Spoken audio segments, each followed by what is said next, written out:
एक नगर में एक ब्राह्मण दंपति रहते थे। वे दोनों प्रतिदिन 7 कोस दूर गंगा और यमुना नदी में स्नान करने जाते थे। इतनी दूर आने जाने से ब्राह्मण की पत्नी थक जाती थी। एक दिन उसने अपने पति से कहा कि हमारा एक पुत्र होता तो कितना अच्छा रहता। पुत्र के बहू आती तो हमें घर वापसी जाने पर खाना बना हुआ मिलता और बहू घर का काम भी कर देती। अपनी पत्नी की बात सुनकर ब्राह्मण ने कहा कि तूने बात तो सही कही है, चल मैं तेरे लिए बहू ला ही देता हूँ। ब्राह्मण ने कहा कि एक पोटली में आटा डालकर कुछ मोहरे रख दे। ब्राह्मण के कहे अनुसार उसने पोटली बांधकर दे दी। पोटली लेकर ब्राह्मण चला गया। ब्राह्मण को सफ़र के दौरान यमुना के किनारे बहुत ही सुंदर लड़कियां दिखाई दी। वे रेत में घर बनाकर खेल रही थी। उनमें से एक लड़की ने कहा कि मैं अपने घर को नहीं बिगाड़ूंगी, मुझे तो रहने के लिए यह घर चाहिए। लड़की की बात सुनकर ब्राह्मण मन ही मन सोचने लगा कि बहू बनाने के लिए यही लड़की उचित है। जब वह लड़की जाने लगी तो ब्राह्मण भी उसके पीछे पीछे उसके घर तक चला गया। वहाँ जाकर ब्राह्मण ने उस लड़की से कहा, बेटी, कार्तिक मास चल रहा है, इसलिए मैं किसी के घर खाना नहीं खाता। मैं अपने साथ आटा लेकर आया हूँ।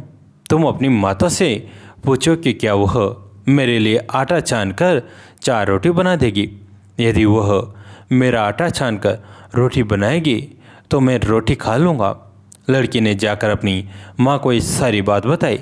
माँ ने कहा, उचित है, जाकर ब्राह्मण देव से कह दो कि वह अपना आटा दे दे, मैं रोटी बना दूंगी। जब वह आटा छानने लगी तो आटे में से मोहरें निकली।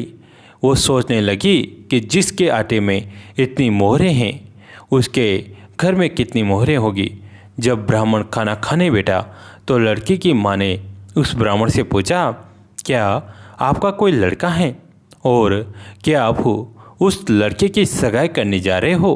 यह सुनकर ब्राह्मण ने कहा कि मेरा लड़का तो काशी में पढ़ने गया हुआ है, लेकिन यदि तुम कहो तो खान कटोरे से विवाह करके तेरी बेटी को अपने साथ ले जाओ। लड़की की माँ ने कहा, ठीक है ब्राह्मण देव। इस पर लड़की की माँ ने लड़की की खान कटोरे से शादी करके ब्राह्मण के साथ भेज दिया।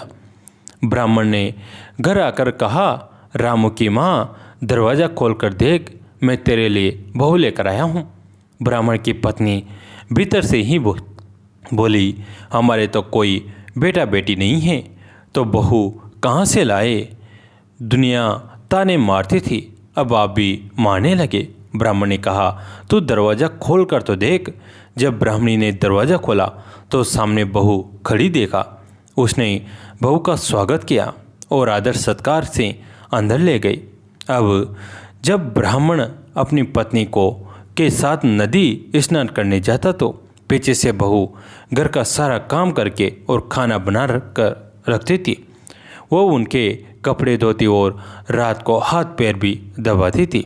इस तरह बहुत से दिन बीत गए।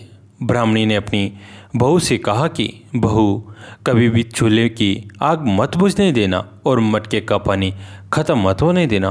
परंतु एक दिन चूल्हे की आग बुझ गई। ये देखकर बहू घबरा गई और भागी भागी अपनी पड़ोसन के पास गई और कहा कि मेरे चूल्हे की आग बुझ गई है, मुझे थोड़ी आग चाहिए।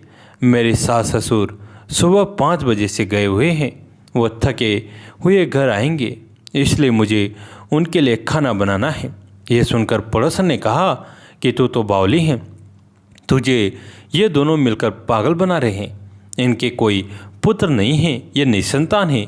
बहू ने कहा, नहीं ऐसा मत बोलो, इनका बेटा तो बनारस काशी में पढ़ने गया हुआ है।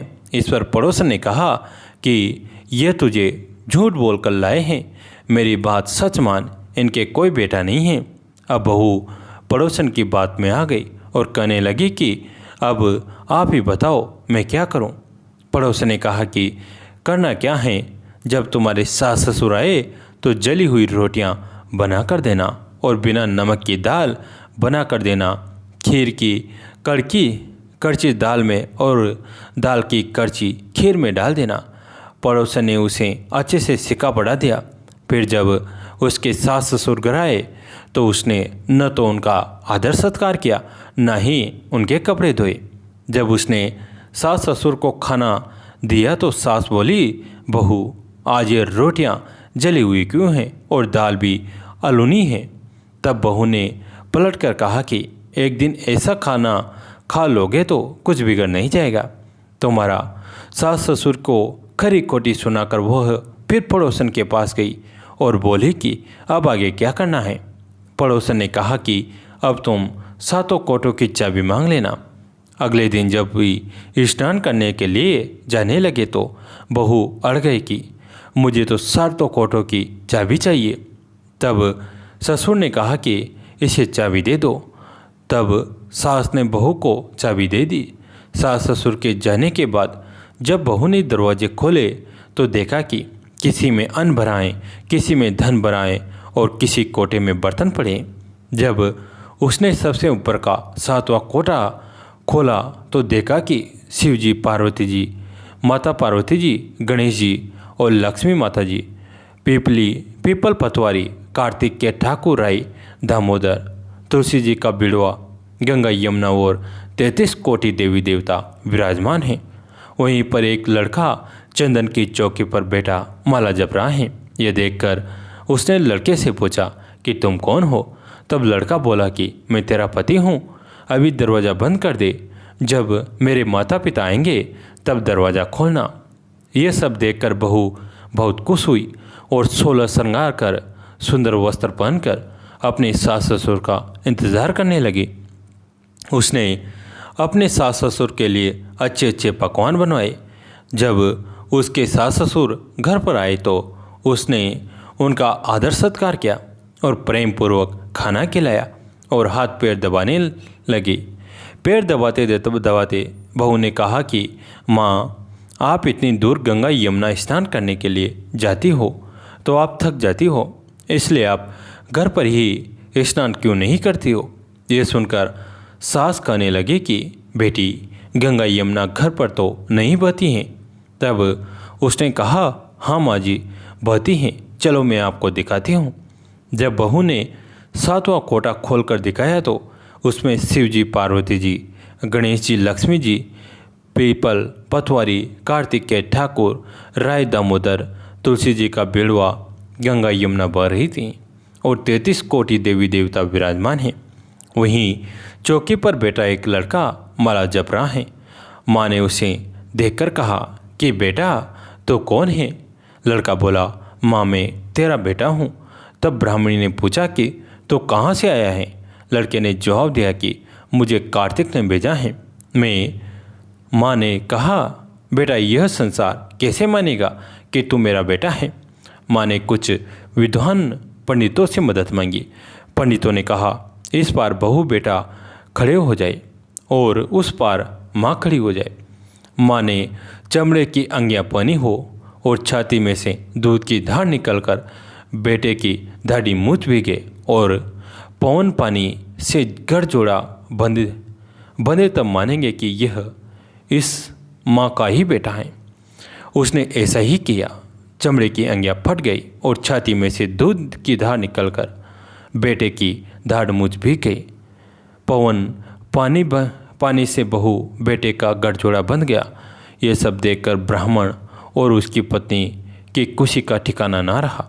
तो यह थी कार्तिक मास की कथा। यह है कार्तिक के ठाकुर, जैसे ब्राह्मण और ब्राह्मणी को बहू बेटा दिया वैसे सबको देना। कार्तिक मास की कथा खाने, सुनने और ओंकार भरने वाले सबको कृपा करना। दोस्तों, कल से ही हमारे इस चैनल पर कार्तिक मास का प्रथम अध्याय शुरू होगा और वह अंत तक चलेगा, तो उस कथा को ज़रूर सुनिए और रोजाना सुनना ना भूलें। थैंक यू, धन्यवाद।